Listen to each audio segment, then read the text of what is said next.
आप सभी महानुभावों का हार्दिक अभिवादन।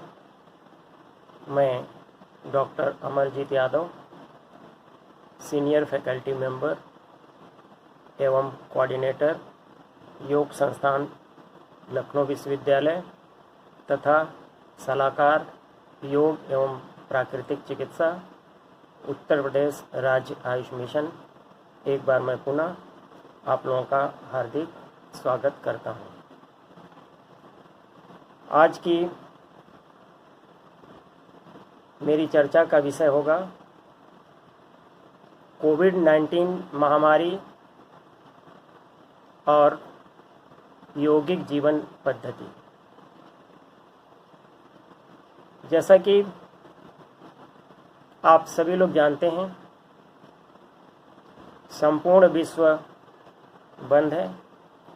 संपूर्ण विश्व के लोग अपने घरों में रहने के लिए विवश हैं। हमारे सामने यह एक ऐसी चुनौती है जिसमें दुश्मन अदृश्य है, चुनौती अदृश्य है और दूसरी तरफ इस चुनौती का सामना हमें अपने घरों में ही रह के करना है। मैं समझता हूँ इतिहास में घटित होने वाली विभिन्न प्रकार की घटनाओं से एक अलग प्रकार की यह घटना है जिसका हम लोग सामना कर रहे हैं। लगातार अपने घरों में रहने से हमारे जीवन पद्धति में तमाम तरह के बदलाव आ चुके हैं। जीवन शैली में आमूल-चूल परिवर्तन हो चुके हैं और हम मन और मस्तिष्क से इस महामारी के संदर्भ में होने वाली घटनाओं से दिन प्रतिदिन परिचित हो रहे हैं और हमारी मानसिक स्थिति भविष्य को लेकर एक अलग प्रकार की बन रही है। चूँकि लगातार हम घरों में हैं, घरों में रहने वाली जन सामान्य, बच्चे और बुजुर्ग, सबके दिनचर्या में, जीवनचर्या में परिवर्तन है।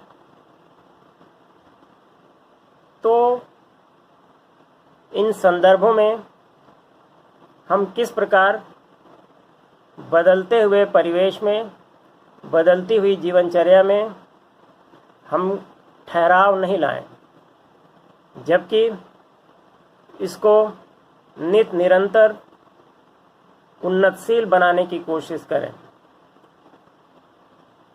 हमारी दिनचर्या, जीवन शैली आदर्श स्तर की यदि हो रही है, हम अपने जीवन के क्रम को इस लॉकडाउन के दौरान व्यवस्थित ढंग से उसको संपादित कर रहे हैं, तो हमारे शरीर के अंदर की संक्रमण से, रोगों से लड़ने की जो शक्ति है, उसको यूँ आप कह सकते हैं कि शरीर का जो सेल्फ हीलिंग सिस्टम है वो विकसित होता जाएगा। सेल्फ हीलिंग सिस्टम को, स्वतः ठीक होने की शक्ति को, रोग से लड़ने की शक्ति को, संक्रमण से बचाने की शक्ति को लगातार हमें उन्नत रखना है। ये हमारा सबसे बड़ा अस्त्र और आधार है कोविड-19 से लड़ने का। तो स्वतः ठीक होने की शक्ति, संक्रमण से बचाव की शक्ति जो शरीर की है, उसको उन्नतशील बनाने के लिए योग में, प्राकृतिक चिकित्सा में स्वाभाविक नियमों का वर्णन किया गया है।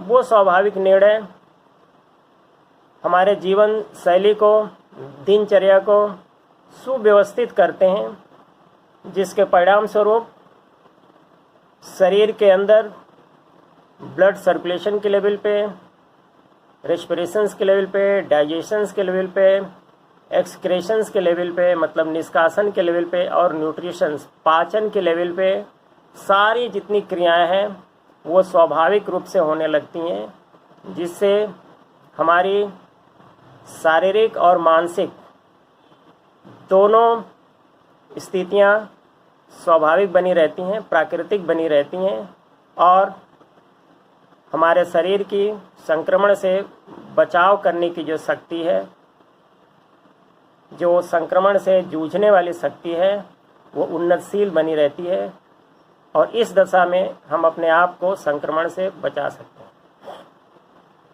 तो आइए हम चर्चा करते हैं योग प्राकृतिक चिकित्सा के उन बिंदुओं के संदर्भ में जिनको अपनाने से लॉकडाउन के दौरान हम अपने घरों में ही रहकर अपनी जीवन शैली को प्राकृतिक बनाएं, आदर्शपूर्ण बनाएं। आइए चर्चा करते हैं। पहला बिंदु है दिनचर्या। जैसा कि आप जानते हैं, हमने चांद की पे जा चुके हैं, समुद्र की गहराई हमने नाप ली, अणु परमाणु सारी चीज़ों का प्रबंधन हमने सीख लिया, किंतु जीवन का प्रबंधन किस तरह से करना है, हमारी दिनचर्या किस तरह की रहनी चाहिए, केवल हमने इसको सिद्धांतों में पढ़ लिया और वहीं छोड़ दिया। क्योंकि इस जीवन से ही सारी चीज़ें संभव है, इस शरीर के स्वास्थ्य से ही सारी चीज़ें संभव है। इसलिए सबसे पहले हमारा कर्तव्य है कि किसी भी प्रकार की चुनौती से निपटने के लिए हम अपनी दिनचर्या को आदर्श बना कर रखें। प्रातःकाल सुबह उठने के बाद, नित्य क्रम से निवृत्त होने के बाद, और रात को सोने तक का पूरा जो कार्य करने का जो क्रम है उसको सुव्यवस्थित कर लेना चाहिए। उसको अलग अलग समय अवधि में बांट करके फिर अपनी दिनचर्या को उस हिसाब से निर्वहन करना चाहिए, क्योंकि यह चीज़ें देखने सुनने में आसान है, किंतु दिनचर्या सुव्यवस्थित होना हमारे जीवन के, हमारे स्वास्थ्य के और शरीर के रोगों से लड़ने की शक्ति के लिए एकदम आवश्यक है। सुव्यवस्थित दिनचर्या, वो अपने आप कार्य के हिसाब से, अपने परिवेश के हिसाब से आप इसको सुव्यवस्थित कर सकते हैं।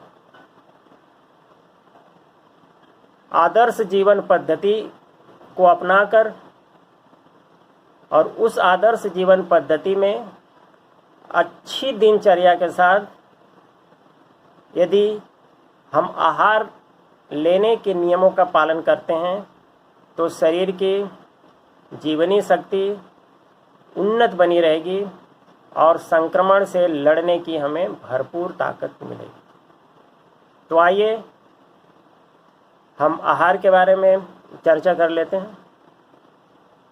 जैसा कि आप सभी लोग जानते हैं, आहार जीवन का एक ऐसा केंद्र बिंदु है जिसके आसपास ही हमारा पूरा जीवन दर्शन अवलंबित है। हम किस प्रकार का आहार लेते हैं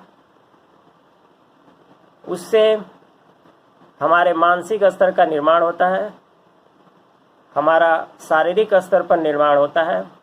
हमारा आहार हमारे तन और मन दोनों को व्यापक रूप से प्रभावित करता है।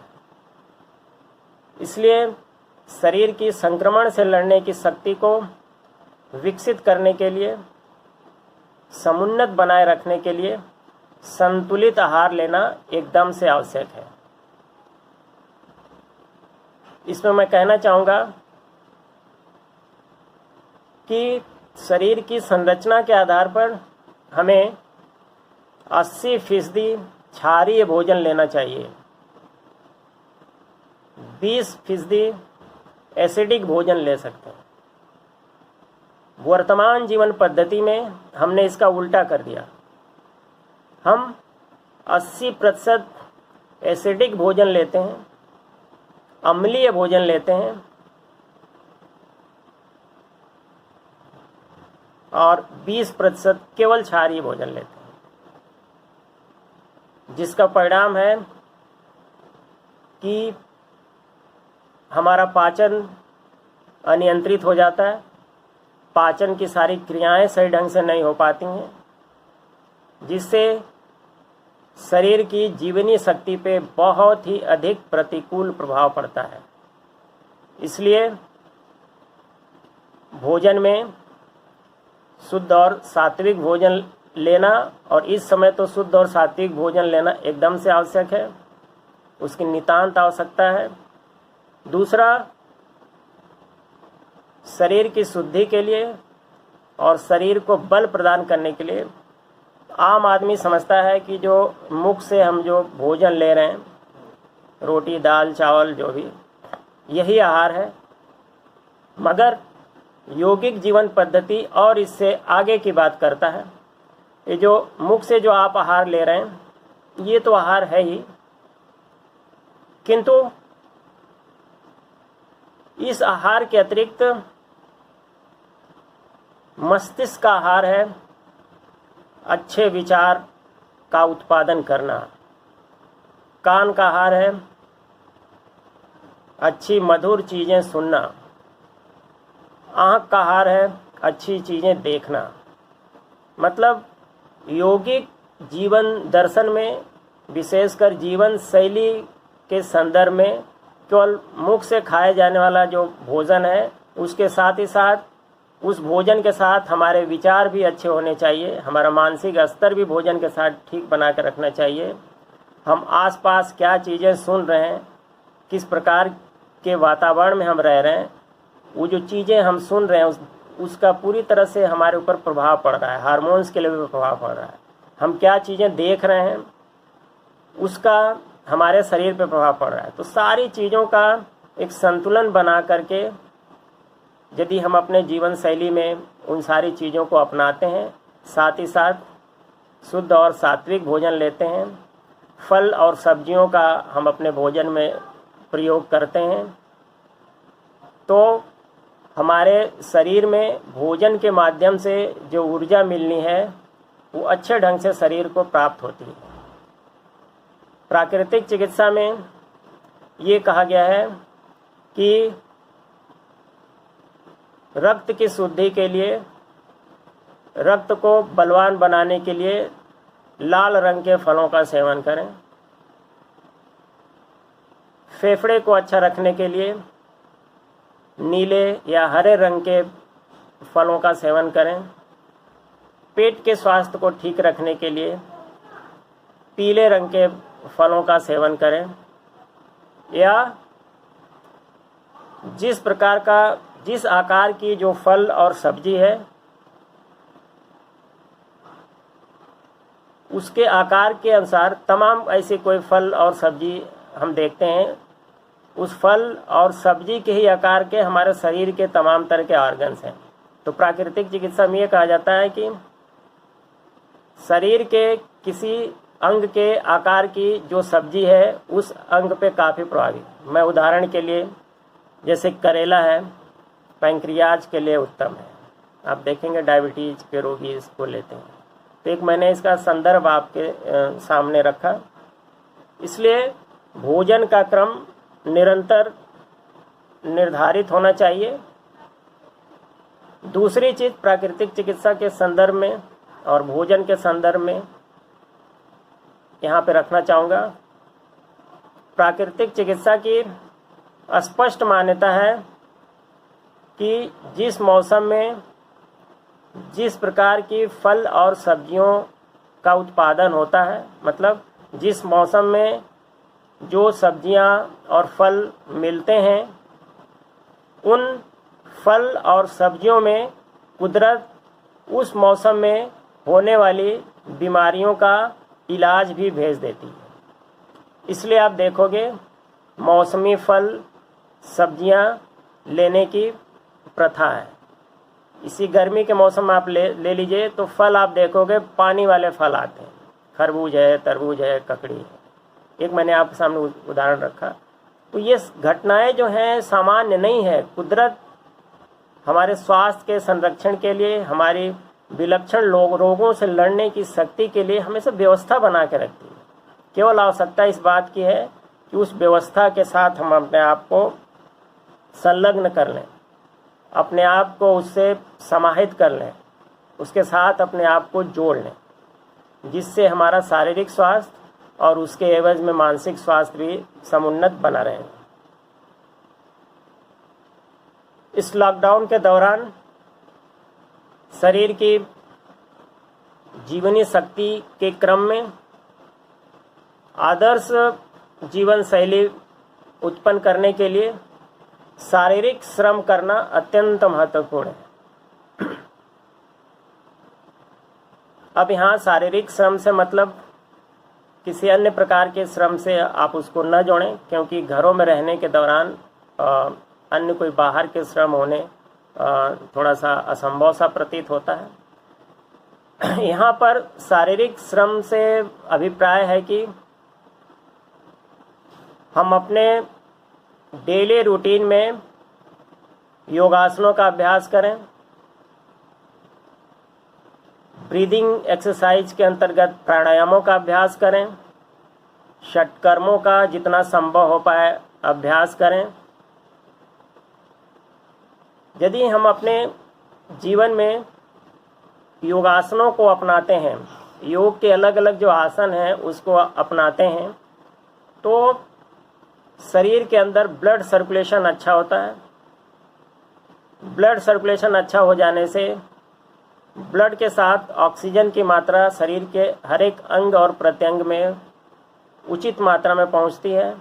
सर्कुलेशन अच्छा हो जाने से अंग और प्रत्यंग को जो पोषण करने वाले जो तत्व ब्लड के साथ सर्कुलेट हो रहे हैं वो सारे अंग प्रत्यंगों को प्रचुर मात्रा में मिलते हैं। ब्लड सर्कुलेशन अच्छा हो जाने से शरीर के अंदर जो निष्कासित किए जाने वाले पदार्थ हैं उनका सही समय पर निष्कासन हो जाता है। शरीर की मांसपेशियों में, शरीर के जोड़ों में लचीलापन आता है, उनके कार्य करने की जो स्वाभाविक क्षमता है वो बढ़ने लगती है।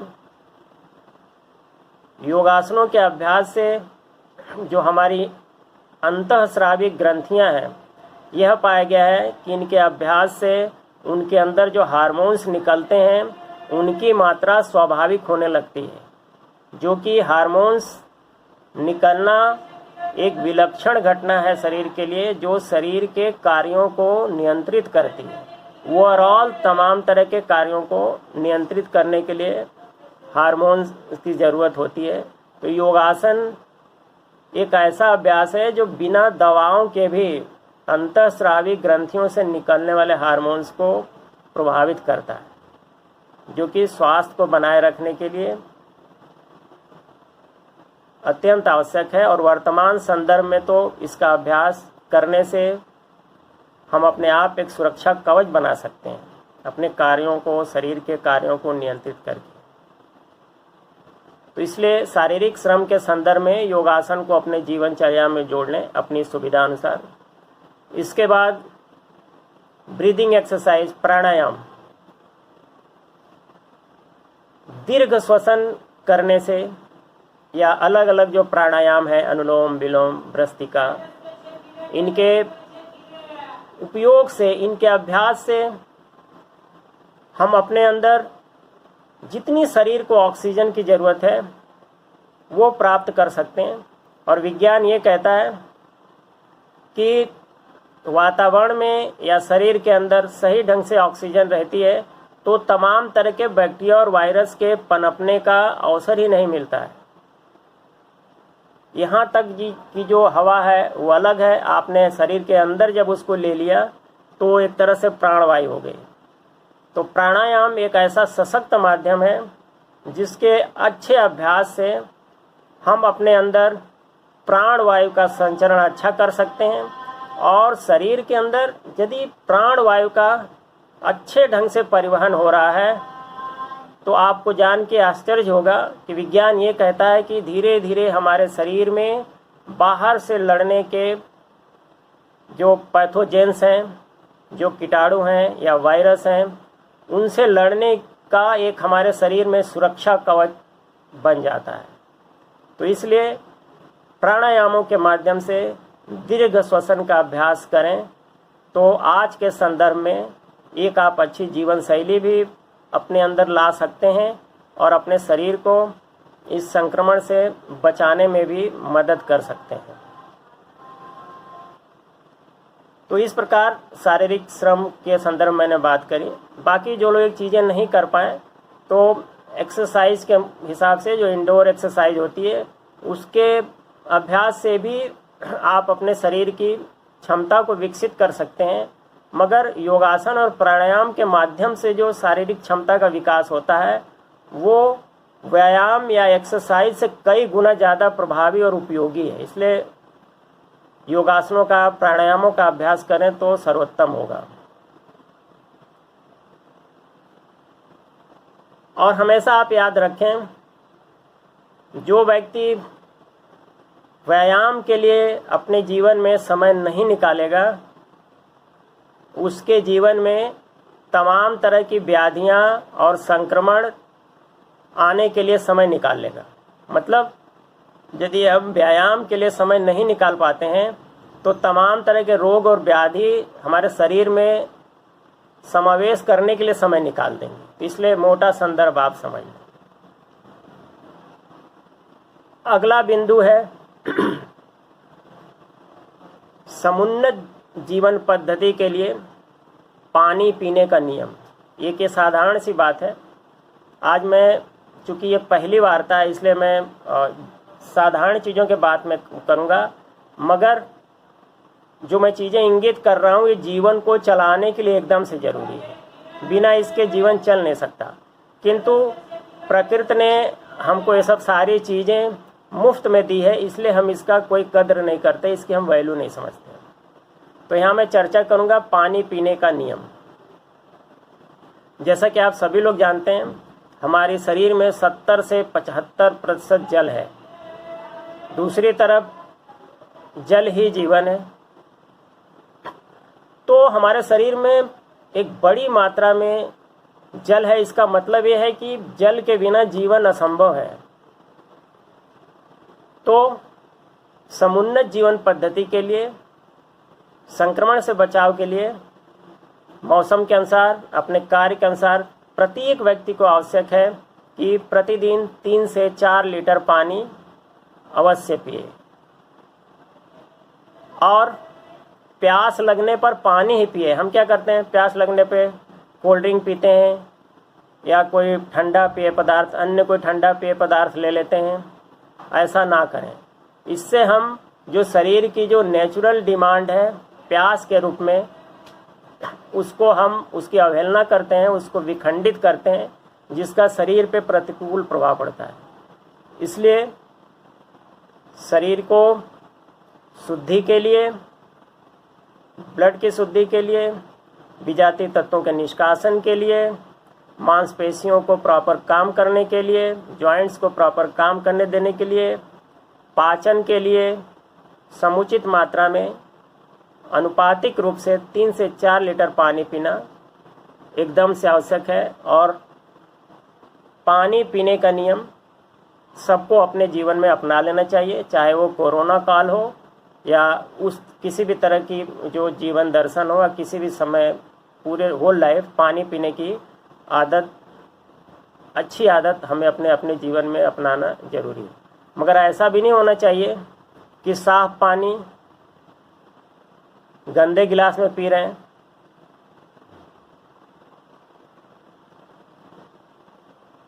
मतलब हाइजीन का भी ध्यान लेना जरूरी है। या साफ गिलास में गंदा पानी पी रहे हैं। केवल पानी पीना महत्वपूर्ण नहीं है, हमें ये भी देखना है कि हम किस तरह की शुद्धता का पानी पी रहे हैं। इसलिए जल ही जीवन है। अपने जीवन में स्वास्थ्य को स्थापित करने के लिए समुचित मात्रा में जल का सेवन अत्यंत आवश्यक है, और मैं समझता हूँ इस कोरोना संकट के समय में तो और भी अधिक आवश्यक है। इसके बाद होता है दीर्घ श्वसन का अभ्यास। दीर्घ श्वसन का अभ्यास का मतलब ये है कि हम गहरी श्वास प्रश्वास करने का नियम अपना लें, जिससे तमाम तरह के संक्रमण से बचा जा सकता है। आप देखोगे जो लोग उथली सांस लेते हैं या गहरी सांस नहीं लेते, उनके फेफड़े के एपेक्स रीजन में तमाम तरह के बैक्टीरिया और वायरस का संक्रमण हो जाता है। या हम उथली सांस लेते हैं तो शरीर में सही मात्रा में ऑक्सीजन नहीं पहुंच पाती, तो हमारे शरीर का तमाम अंग उससे प्रभावित नहीं हो पाते, या साधारण शब्दों में कम ऑक्सीजन लेंगे तो फेफड़े के ऊपरी हिस्से में कभी कभी एनॉक्सिक कंडीशन हो जाती है, मतलब ऑक्सीजन की कमी हो जाती है उस फेफड़े में, उस अंग में। तो जहाँ पे ऑक्सीजन की कमी होगी तो वहाँ पे सेप्रोलैक्टिक बैक्टीरिया डेवलप होने लगता है, वहाँ का हिस्सा कैल्सिफाइड होने लगता है, और तमाम तरह के पैथोजेंस अपनी कॉलोनीज बनाने लगते हैं, वहाँ डेवलप होने लगते हैं। केवल एक कारण उसका है कि ऑक्सीजन वहाँ पे कम पहुँच रही है। इसलिए ऑक्सीजन हवा कुदरत की दी हुई अनमोल औषधि है, इससे जीवन नहीं चल सकता। इसलिए हम दीर्घ श्वसन का अभ्यास करें और लगातार हम अपने जीवन में एक इसको रूटीन में ले लें, दीर्घ श्वसन करने का, गहरी सांस लेने का, जिससे अच्छी मात्रा में ऑक्सीजन हमारे शरीर को मिले। और इससे सबसे अच्छा इसका साधन है योग पद्धति का प्राणायाम। ऑक्सीजन तमाम तरह के संक्रमण से हमें बचाएगा, इसलिए दीर्घ श्वसन का अभ्यास करें, प्राणायाम का अभ्यास करें। अगला है सोने का नियम। इससे हमारी जीवनीय शक्ति प्रबल होगी, मगर ऐसा नहीं होना चाहिए कि आपने खाना खाया और तुरंत सो गए। खाना खाने के कुछ देर बाद सोने के लिए जाइए, और सोते समय सीधी करवट होकर के सोने का अभ्यास करना चाहिए, जिससे हृदय को रक्त पंप करने के लिए खुली जगह मिलती है। अगर हम उल्टे हाथ की तरफ करवट लेकर सोते हैं तो खाने से भरा हुआ आमाशय हृदय पर दबाव डालता है, जिससे हृदय की क्रियाविधि प्रभावित होती है, जिससे शरीर की संपूर्ण कार्यविधि प्रभावित होने लग जाती है। तो इसलिए सोने के नियमों का ध्यान रखें। हाँ, आधी रात के बाद पीठ के बल या कमर के बल हम सो सकते हैं। यह प्राकृतिक चिकित्सा का नियम है, इसको आप अपनाएं तो पाचन भी सही होगा और हृदय की कार्यविधि भी अच्छे ढंग से होने लगेगी, जो जीवनीय शक्ति को ऊपर लाने में मदद करेगी। सोने के नियम को हम अपनाते हैं, जैसे कि मैंने अभी ये बताया, तो हम अपने शरीर के जो वाइटल ऑर्गन्स हैं, जो प्रमुख अंग हैं, जिसमें ज़्यादा चेतना का प्रभाव है, उनको और हम ज़्यादा विकसित कर सकते हैं। अगला बिंदु है भरपूर नींद लेना।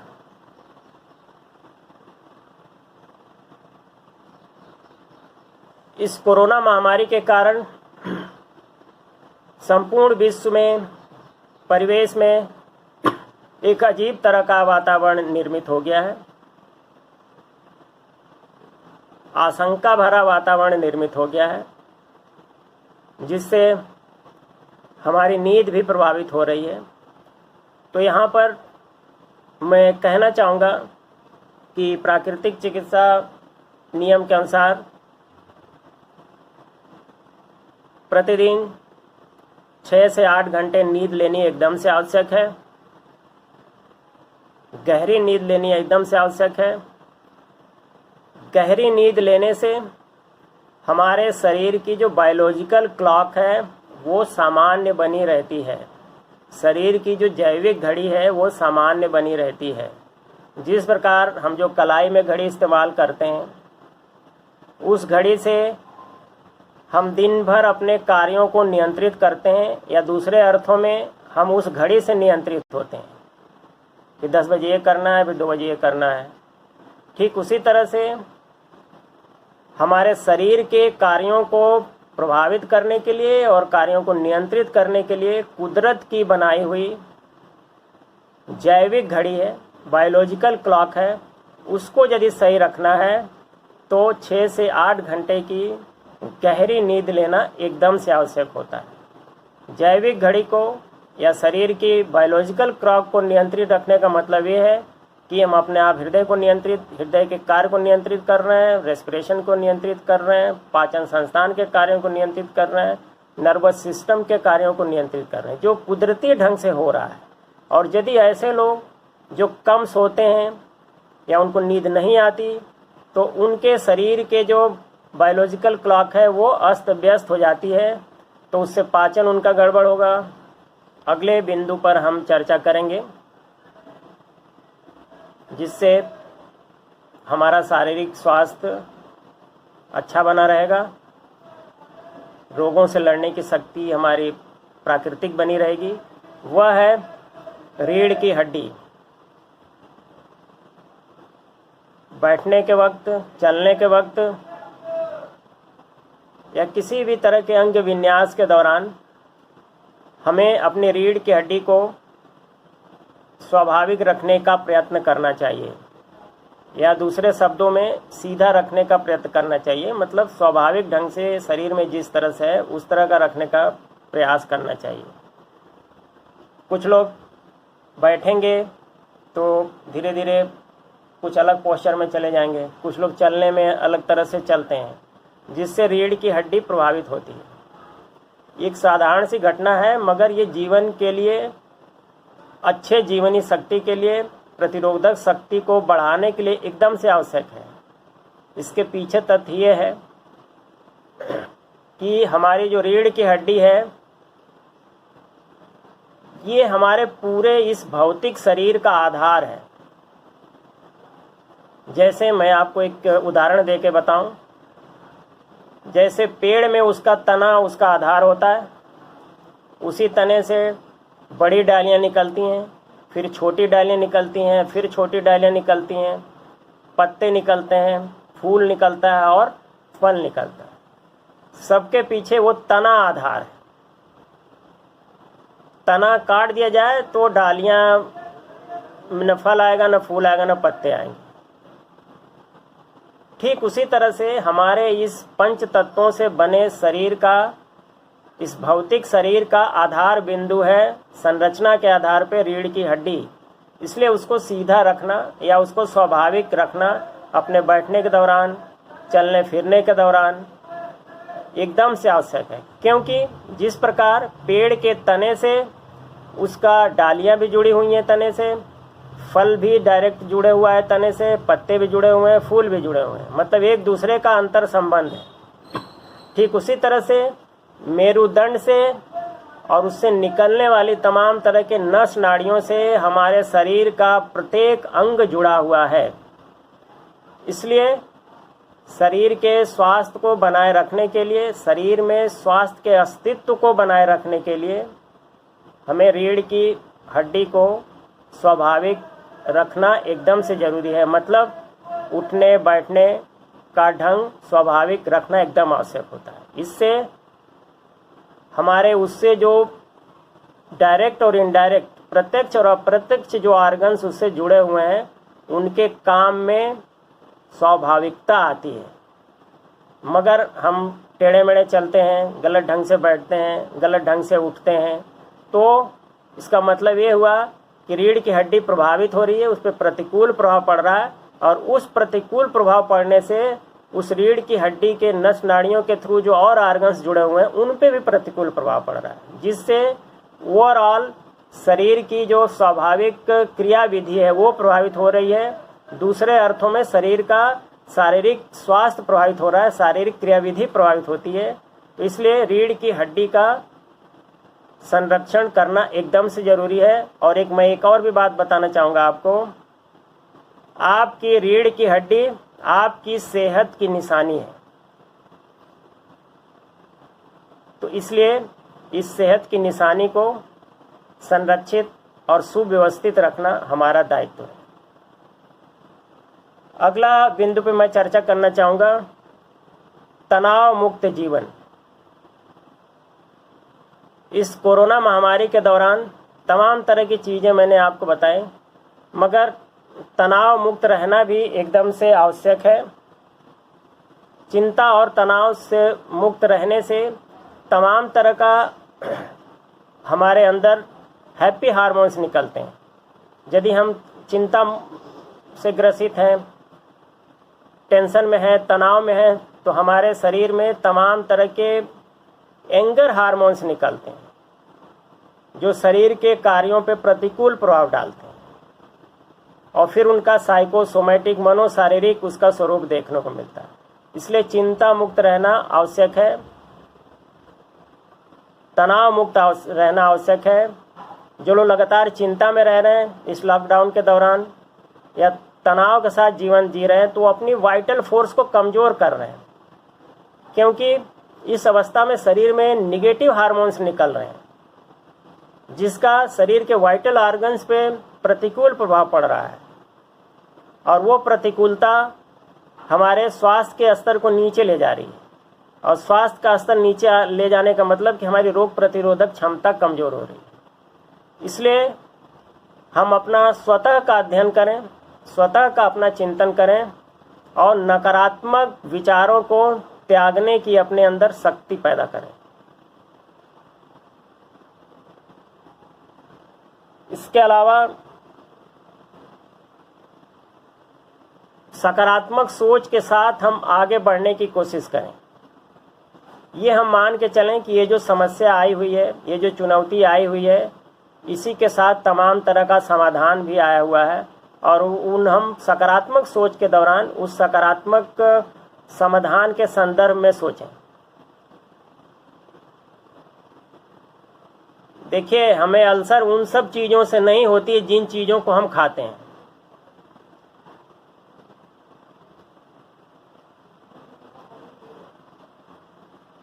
हमें अल्सर उन चीज़ों से होता है जो हमको खा रही है। इसका अर्थ हुआ कि ऐसा तनावपूर्ण स्थिति हम अपने जीवन के साथ न जोड़ें जो हमें ही नष्ट करने लग जाए। तो इसलिए वर्तमान परिवेश के संदर्भ में हम अपने सकारात्मक सोच के आधार पर, अच्छी दिनचर्या के आधार पर, दिनचर्या के जो मैंने मापदंड बताए उनके आधार पे एक समुन्नत शरीर, मन और आत्मा के आधार पर हम अपने जीवन को अग्रसित करें, तो मैं समझ रहा हूँ कि हम अपने शरीर की रोग प्रतिरोधक क्षमता को विकसित कर पाएंगे और धीरे धीरे हम आदर्श जीवन पद्धति की तरफ अग्रसित होंगे जो कोरोना महामारी से जूझने के लिए सक्षम साबित होगी। मैं अपनी अगली वार्ता में मैं चर्चा करूंगा लॉकडाउन के दौरान उच्च रक्तचाप से ग्रसित, हाइपरटेंशन से ग्रसित रोगियों को किस प्रकार के यौगिक और नेचुरोपैथिक उपाय करने चाहिए। एक बार पुनः आप लोगों का बहुत बहुत धन्यवाद।